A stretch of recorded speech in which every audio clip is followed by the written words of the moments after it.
Shiko, unë besoj, nuk duhet të jem shumë kritik me opozitën në këtë periudhë, në këtë fazë dhe me këtë proces. Përballë një magjorance që ka ato numra, ato shifra që ka, Partia Demokratike nuk mund të nxitojë në zgjedhjen e kandidatit. Ska numra, automatikisht ka vullnet politik, po numra, se numra është muhabet tjetër, se po t'i ketë numra dakord. Jo, po flas përballë një magjorance. Përballë një magjorance në këto shifra.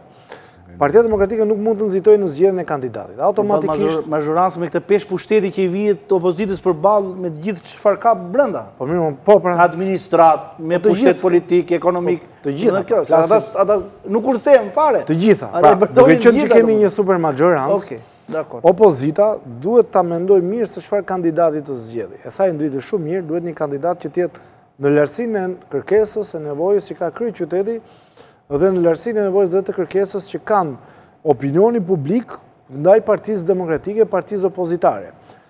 Bashkia e Tiranës është e plagosur në këto momente, sepse nuk e ka zotin Velia, ai që është quajtur një nga kryetarët më të mirë të bashkisë që ka patur në 30 vite pas zotit Rama.